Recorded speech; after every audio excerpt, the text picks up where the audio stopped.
As the news filtered in about Ada Ameh's death, my mind went to an interview she had where she talked about her life. You said recently that you had some mental issues. Is that correct? What's that about? I had depression, max depression. I've been depressed for some years, and it became very worse when I lost my daughter in 2020. Oh. After burying seven family members, and my daughter joined the eighth, became the eighth of them. You know what that means? I died 1,000 times. Hearing of Ada Ameh's death moved me to tears. Remembering her interview where she talked about the situation she was facing with children.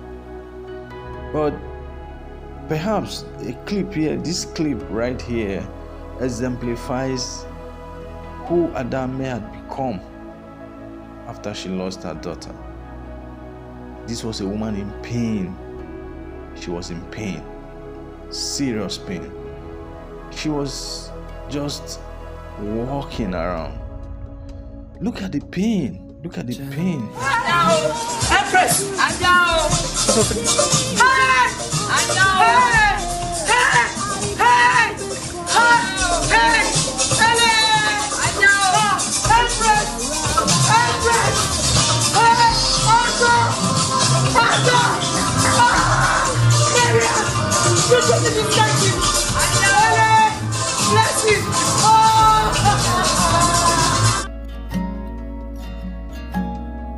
This woman was in pain, and it was in pain.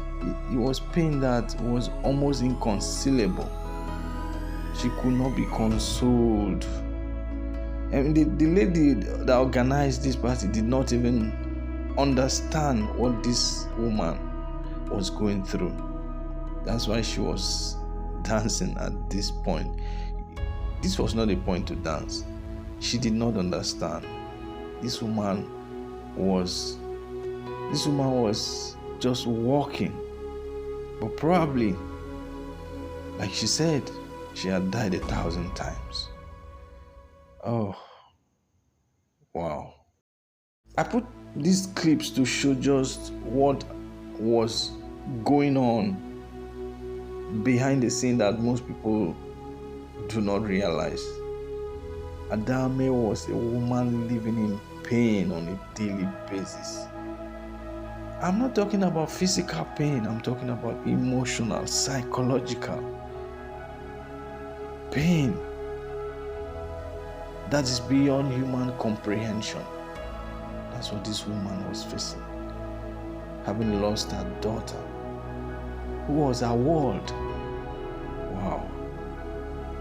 Why did you have a daughter so young? It wasn't my parents. I was influenced by my peers. They introduced me to early sex. One thing led to another. I got pregnant. I got pregnant in March and had my baby in December same year. That means I got pregnant when I was 13 plus. On my 15th birthday, my baby was barely 5 months old. Yeah.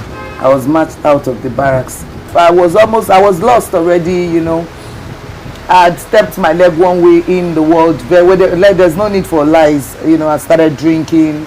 You know, I had gotten my independence already. One of the things that was not easy for me, that has not been easy for me, is the fact that I allowed my daughter to leave for Abuja. The day I made that mistake was the day I left her to leave the house. I've lived with that guilt all my life. I don't know if you understand. To this point, the way I am today, this was the one that broke me. Losing your daughter was the one that really got me broken. When I mean broken, like sometimes I just sit maybe in my bathroom. So I just find myself sitting there. I don't need to cry, the tears just kept rolling down my cheek, and what am I doing? What next? What am I going to do? That was my number one praise singer. That was my number one cheerleader. That was my prayer partner. You know.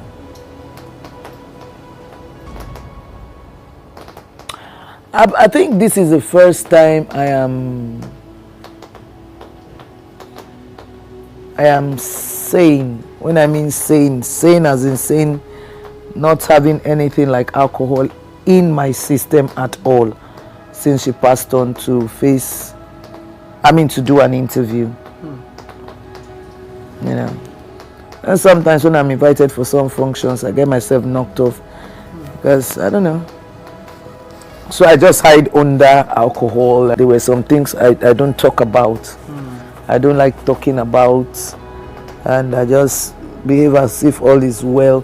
So I just had to go back to God and just tell him that you have to take this away because it's almost messing me up. I just felt okay at that point because she was sick and she was operated upon. They saw something in her body and they said they wanted to take, the doctors wanted, because some people said she was killed during the NSAS. No, she was operated upon. They saw something in her system and wanted to check if it was malignant.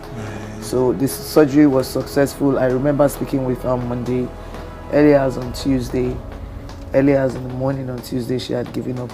I just felt maybe God just showed her what heaven looked like and she decided to go. You said recently that you had some mental issues. Is that correct? What's that about? I had depression, max depression. I've been depressed for some years, and it became very worse when I lost my daughter in 2020. And sometimes sorry to hear that. It's well.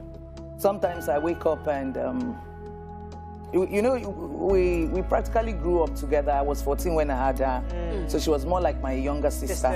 And my friend, she was my best friend, and I just saw my world crumbled before me. Yes, I'd lost 3 of my sisters before that time, and each of them had like three children. I'd lost like 3 of my brothers and my father. So after burying all these people, then my daughter, my younger sister that died last, she died in 2018. She was a footballer. She was one of our female coaches. She was one of the assistant coach in under 19 female national team. And after she died, I thought I was going to be the next. I don't know. But when my daughter died, my world crumbled before me. And then sometimes I see myself for days. I could cry for days. And I've been in and out of hospital. After burying seven family members, and my daughter joined the 8th, became the 8th of them. You know what that means? I died 1,000 times. Yes, go and rest, sister. You fought. You fought bravely. You've done your best. But it's time to let go of the pain and rest. Adieu, Ada.